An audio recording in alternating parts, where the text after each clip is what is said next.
Hello, everyone. I'm Jason. I'm the co-founder and CEO of Daylight, where we're building a new type of electric utility. And it's my pleasure. Greg invited me here today to say a few words just about energy, and I like to communicate through data. So I have some really cool slides to present about where we are in energy, how we got here, and where we need to go. So this is one of my favorite charts in the world. This plots GDP per capita against energy use per capita. One thing that is very clear when you start to study a chart like this is that energy use and economic success are inherently intertwined, right? Energy is the base foundational industry that powers every other industry. And so economic success and energy consumption are inherently intertwined and can't be separated. Humanity has gone through energy revolutions time and time again, right? Fire to biomass to coal, whale oil, fuel, and now we're on the precipice of transitioning from a fuel economy to an electron economy. This poses a lot of opportunities, but also a lot of challenges that we have to face. And so with the growth of course, AI and compute, we're here at a Akash conference, of course, but also things that people maybe don't appreciate. For instance, the robo-taxi launch this weekend in Austin. When robo-taxis grow all over the cities all across the US, that's an entirely new pattern of electricity consumption. Deglobalization and reshoring of industrial capacity is a huge boom in energy and electricity consumption. And all of these are creating problems for the grid, and we need to find ways to scale access to electrons as fast as humanly possible. And so for the first time in decades, electricity demand is booming because of these industries. But most people don't appreciate it. For the last 20 years, electricity demand growth has been flat in the United States. Energy efficiency gains have outpaced any energy demand growth in the electricity sector. So we have an entire generation of utility executives, grid operators, people that are running the grid that have never faced energy load growth ever in their careers. So we're going from a period of 0% annual energy growth to 4.7% annual energy growth. $21 trillion of CapEx that need to be delivered by 2050 to meet this demand. And this chart really highlights the problem. So this chart is a forecast from FERC, which is the energy regulatory body in the US, of peak electricity demand in the United States in 2029. The 2022 forecast, the 2023 forecast, and the 2024 forecast. Now, peak demand is really important to get right, because one of the weird things about electricity is that we can't build for averages. We have to build for peaks. The 1 hour of the 1 day a year that electricity demand peaks is what we have to build for, because if we can't meet that, the entire grid shuts down. And so getting the peak forecast right is critically important. And so in 2022, FERC, the experts, said that we would need to add 23 gigawatts of energy capacity to meet peak demand. In 2023, they revised that upward by almost 100%. We need 39 gigawatts. And in 2024, they revised it upwards by 3x. So what is the revision going to be at the end of this year? I don't know, but I expect this chart will continue to look this way. We are consistently under forecasting electricity demand, and we're in an entirely new paradigm. So the market, though, backs this up. This is a really cool chart. So, of course, the orange line is the S&P 500, its performance over 2024. Then I have two other lines plotted here. One of them is NVIDIA. We all know and love NVIDIA. The other one is not a tech company. It's not a compute company. It's not a data center company. It's Vistra. It's an independent energy producer in the United States. Can anybody guess the purple line or the yellow line? Which one is NVIDIA? You might be surprised that the purple line is NVIDIA and the gold line is Vistra, an energy producer in the United States. The market knows what people are starting to now talk about, which is power is the constraint on compute. Power. So, you know, the ASCE, the American Society of Civil Engineers, puts out a report card on infrastructure every few years. 2025 report card just came out, and the US grid was ranked a D+. It's pretty terrible, obviously. Most of the nation's grid is aging and past its useful life. So something on the realm of 60% of our transformers are past their useful life, 50% of transmission lines are approaching the end of their useful life. We have to replace all of these things to continue to scale. On top of that, the interconnection request for a power plant. So when a power plant is built, you have to go through something called an interconnection queue.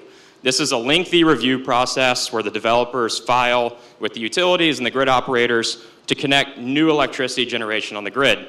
And there's this big review process to make sure that that interconnection doesn't mess anything up on the grid. What are the substation and transformer requirements to interconnect that? In 2008, the interconnection process took less than 2 years. In 2015, it took 3 years.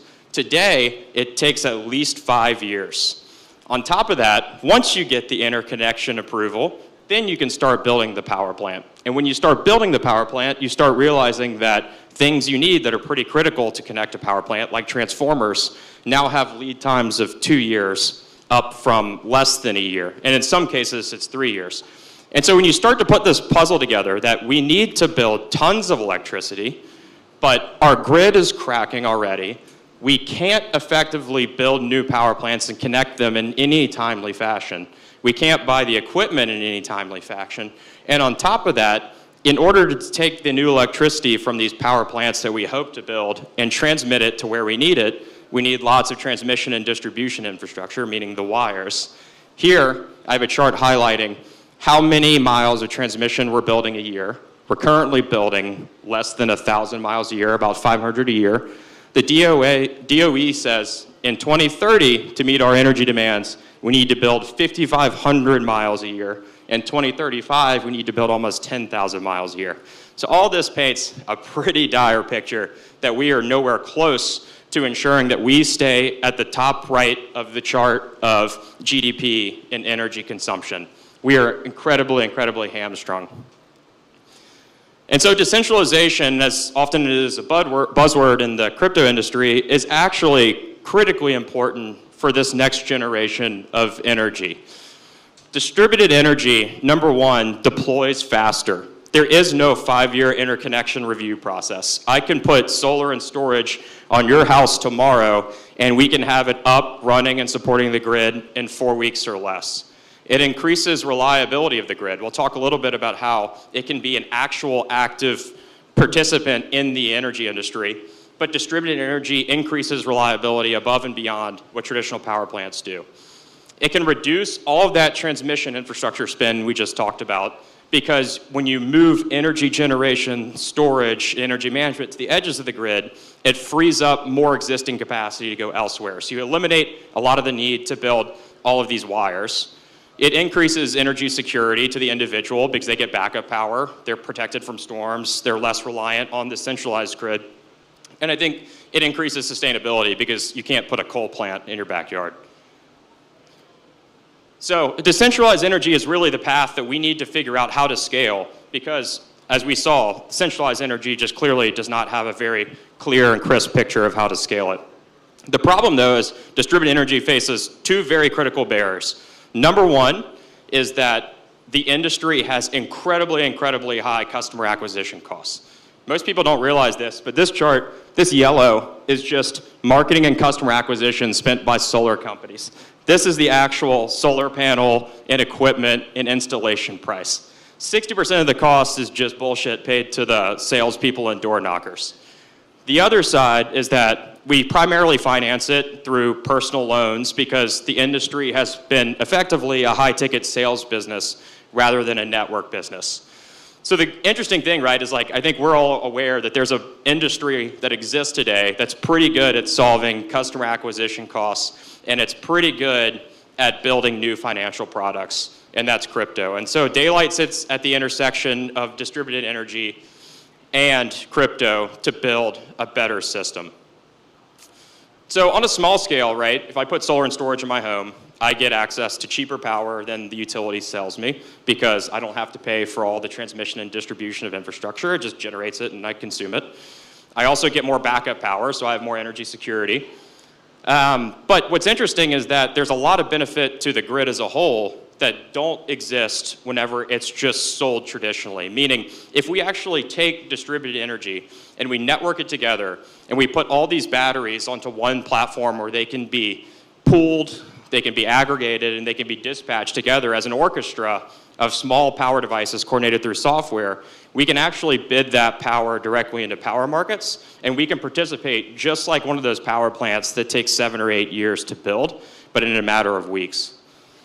And so that's what we do at Daylight. We bake economic incentives directly into the process to deploy new distributed energy.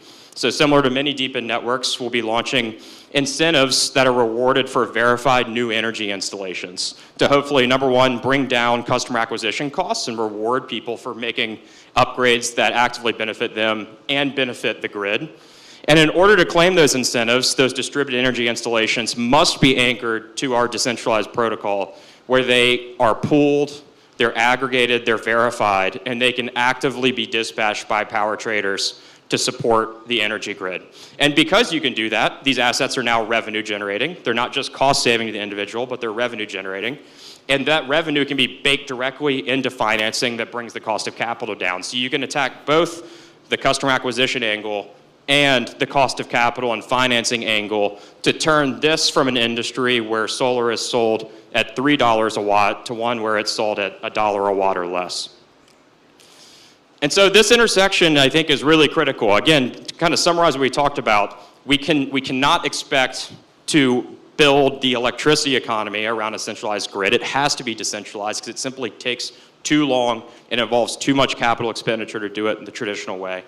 And so decentralized energy is the path that we get there. And we also know through Greg's leadership and Akash's leadership that decentralized compute is the fastest and best and cheapest way to scale compute. And so I think we're at the very, very early days of one of the most exciting intersections in the world, which is decentralized energy and decentralized compute. And what does that look like? We talked about the power plants. They have a 5-year interconnection queue. Some data came out last week, actually, that most data centers now have a 10-year interconnection queue, which means that I start the development process. In 10 years, I get approval to interconnect, which means I can start constructing it. So 2035, we can start building that data center. That's not going to work for where we're headed. And so this intersection of distributed energy, distributed compute is, I think, the next generation of how we build infrastructure. We've seen a lot of interesting stuff from Akash. Last year, Greg made the post on Akash at home. And I think there's a really interesting intersection as we continue to grow of can homeowners, can individuals, can business owners host their own compute, host their own power, share the excess capacity, and build much more resilient and faster scaling networks to ensure that we can continue to progress humanity and the United States stays in that upper right quadrant on that chart I showed of GDP per capita and energy consumption per capita. So thank you for your time. Again, I'm Jason from Daylight. I'll be around if you have any questions. Thank you.